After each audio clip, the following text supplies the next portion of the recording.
درود پڑھنے کے فائدے آخرت میں تو ہو گئی، شفاعت ملے گی، آپ کا قرب ملے گا، آپ کے ہاتھوں حوض کوثر پہ پانی ملے گا، لیکن دنیا میں بھی اس کے فائدے ہیں. اور یہ تجربہ شدہ بات ہے کہ جس کی زندگی میں مشکلات آ جائیں، جس کی زندگی میں پریشانیاں آ جائیں، وہ درود شریف کی کثرت کر دے. جو لوگ آپ میں سے عمرے پر گئے، جن کو سعادت اللہ نے نصیب کی، وہ لوگ مسجد قباء بھی گئے ہوں گے. مسجد قباء جانے کا ثواب کتنا ہے کہ جو شخص اپنے گھر سے وضو کر کے چلے، مسجد قباء جائے، وہاں 2 رکعت نماز پڑھے، اس کو پورے عمرے کا ثواب ملتا ہے. یہ ہمیں نبی صلی اللہ علیہ وسلم نے بتایا. تو مسجد قباء کے ایک امام ہیں شیخ صالح المغامسی. صالح المغامسی جو تھے، ان کے دل میں کوئی تکلیف ہو گئی تو ان کا ہارٹ کا آپریشن ہوا. جب ہارٹ کا آپریشن ہوا، آپریشن تو اچھا ہو گیا، لیکن نیکسٹ ڈے پتا چلا کہ خون واپس دل کے اوپر جم رہا ہے اور بہت خطرناک صورت پیدا ہو گئی ہے اور دوبارہ آپریشن کرنا پڑے گا. اب جب وہ ہوش میں تھے، وہ خوش تھے پہلے کہ میرا آپریشن کامیاب ہو گیا، لیکن انہوں نے دیکھا کہ 10 ڈاکٹر آ گئے اور وہ آپس میں ڈسکشن کر رہے ہیں، تو ان کو سمجھ آئی کہ یہ کوئی مسئلہ گڑبڑ ہے. بہرحال انہوں نے آ کے خبر سنائی کہ آپ کا آپریشن دوبارہ ہوگا. اب آپ سوچئے کہ ایک شخص ایک دفعہ سرجری سے گزرا ہے اور دوسری دفعہ اب اس کی سرجری ہونے لگی ہے. تو اب کیا ہوا کہ کہتے ہیں کہ شیخ یہ خبر سن کے بے ہوش ہو گئے اور کلمہ پڑھنے لگے، اشہد ان لا الہ الا اللہ اشہد ان محمد رسول اللہ. کہ انہیں یہ لگا کہ اب تو میں دوبارہ بچتا نہیں ہوں، میری تو جان جانے والی ہے. اور اس کے ساتھ ہی انہوں نے کہا کہ ٹھیک ہے، آپ آپریشن کرتے تو کر لیجئے. اب ہوا یہ کہ وہاں پر ایک نرس تھی، لبنانی نرس. اس نے دیکھا کہ شیخ بہت پریشان ہے. وہ شیخ سے بڑی متاثر تھی. وہ پتا چلا کہ مسجد قباء کے امام ہے، تو آپ سوچئے کہ اگر ہمیں بھی پتا چلے تو ہم ضرور زیارت ملاقات کے لیے جائیں کہ اتنی بڑی شخصیت آئی ہے. تو نرس کو جب پتا چلا کہ شیخ کا آپریشن دوبارہ ہو رہا ہے اور اتنی بڑی تکلیف دوبارہ اٹھانے لگے ہیں، تو چونکہ لبنانی بھی عرب ہوتے ہیں تو وہ شیخ سے کہنے لگی، یا صالح صلی علی النبی وربی یفرج. شیخ صالح تم درود کیوں نہیں پڑھتے؟ اللہ مشکل آسان کر دے گا. سبحان اللہ. شیخ نے اسی وقت شروع کر دیا، اللہم صلی علی محمد وعلی آل محمد، اللہم صلی علی محمد وعلی آل محمد. پڑھنا شروع کر دیا. شیخ اپنا یہ قصہ خود سناتے ہیں صحیح ہونے کے بعد، قسم اٹھا کے کہ کوئی چیز اندر تبدیل ہو گئی. یہ درود پڑھ رہے تھے اور کوئی چیز اندر تبدیل ہو گئی، اور جو میرے آپریشن کے لیے سارا تیاری کر کے رکھی ہوئی تھی وہ دھری کی دھری رہ گئی. یعنی کہ اینڈ میں دوبارہ انہوں نے جب ہارٹ کو سکین کیا ہوگا یا جو بھی اللہ جانے کیا، جب انہوں نے الٹرا ساؤنڈ کی اسکرین دیکھی تو حیران ہو گئے کہ یہ تو سب کچھ ٹھیک ہو گیا ہے، سب تبدیل ہو گیا ہے اندر، تب ضرورت نہیں رہی. اور شیخ اس وقت پھر رونا شروع ہو گئے کہ یہ درود شریف کی برکت سے ہوا. تو آپ دیکھیے کہ یہ کسی عام انسان کا قصہ نہیں ہے. شیخ ہیں جو خود لوگوں کو ہر وقت تعلیم دیتے ہیں. ان کے اتنے بے شمار لیکچر ہیں. میں ہر ہفتے ان کے لیکچر، جب میں تدبر قرآن ویکینڈ پہ میری کلاس ہوتی ہے قرآن مجید کی تفسیر کی، تو میں ان کو ضرور سنتی ہوں. اور اب تو ویک ڈیز میں بھی ہو رہی، تو الحمدللہ اللہ نے موقع دیا. تو ماشاءاللہ یہ اتنی اچھی قرآن کی تفسیر کرتے ہیں، عربی میں ہوتی ہے آبویسلی، اتنی اچھی تفسیر کرتے ہیں کہ بالکل نئے طریقے سے چیزیں سمجھ میں آتی ہیں. اب ایک شخص جو اتنا بڑا عالم ہو، کسی معمولی شخص کو کوئی مسجد قباء کا امام نہیں لگایا جاتا. اس کا علم، اس کا تجربہ، اس کے کریڈینشلز کیسے ہوں گے. لیکن ہوتا یہ ہے کہ ہم سب انسان ہیں. کوئی کتنا بھی نیک ہو، کوئی کسی بھی درجے پہ پہنچا ہوا ہو، کوئی کسی بھی مقام پہ ہو، یاد نہیں رہتا. اور خاص طور پہ جب تکلیف پریشانی آتی ہے تو بھول جاتے ہیں کہ اس وقت ہم درود بھی پڑھ سکتے ہیں. تو اس وقت ہو سکتا ہے کہ ایک بالکل عام شخص جس کے پاس بہت نالج نہ ہو، لیکن اس نے ایک چیز پکڑی ہوئی ہو علم کی اور اس پر عمل کرنے والا ہو سکتا ہے وہ نرس خود بہت پڑھتی ہو. تو جو شخص خود کوئی چیز کرتا ہے، جب وہ کچھ کہتا ہے تو اس کے کہنے کا اثر بھی اور ہوتا ہے، اور پھر دوسرے پہ جو اثر ہوتا ہے اور دوسرا جب وہ کام کرتا ہے اس کو بھی فائدہ ہوتا ہے، کیونکہ نیک عمل کی برکتیں بہت ہوتی. وہ خاتون نے کا کہنا اور شیخ کا پڑھنا اور یہ سب چینج ہونا، اور انہوں نے واقعہ بیان کیا اور قسم کھا کے بتایا کہ یہ بالکل سچا واقعہ ہے. تو اس سے یہ پتہ چلتا ہے کہ ہم میں سے ہر ایک کو اپنی زندگی میں درود شریف کی کثرت کر دینی چاہیے. اور خاص طور پر جمعے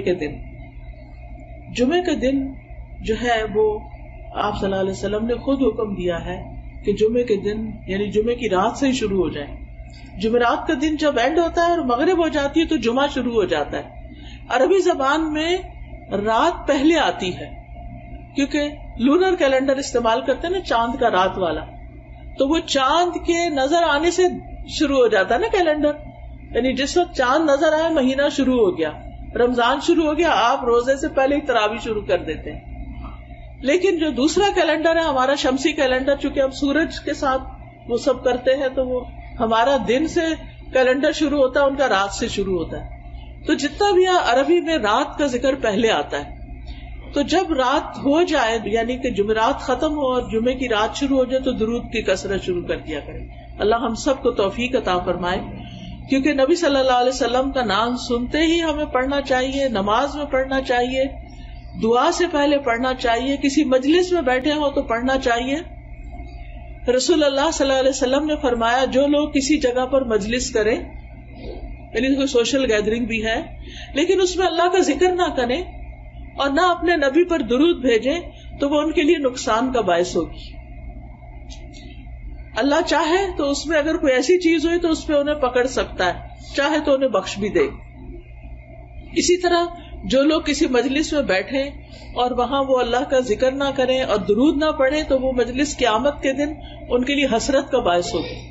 یعنی آپ لوگوں سے شرمائے نہیں کریں, آپ جہاں بھی ہوں بات کریں, لوگوں کے جو ڈسکشن ہو رہی ہے اس میں حصہ لیں اور بیچ کے گیپس میں درود بھی پڑھ لیا کریں.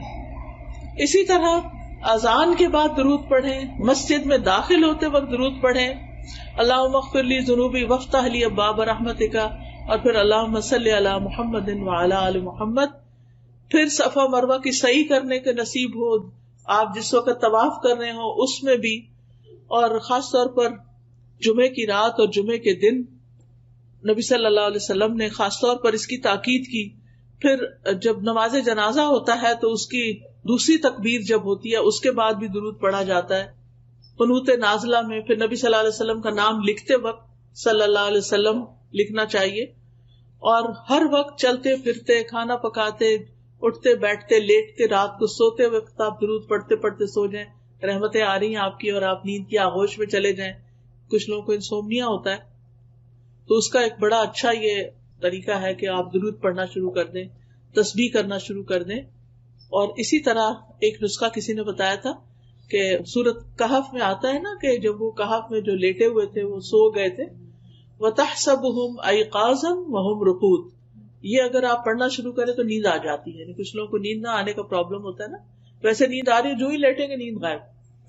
تو درود شریف لمبے سے لمبا بھی آپ پڑھ سکتے ہیں جس کو درود ابراہیمی کہتے ہیں, اور چھوٹے سے چھوٹا بھی پڑھ سکتے ہیں, صلی اللہ علیہ وسلم, اللہم صلی علی محمد, اللہم صلی علی محمد وعلی آل محمد, اللہم صلی علی محمد النبی الامی وعلی آل محمد.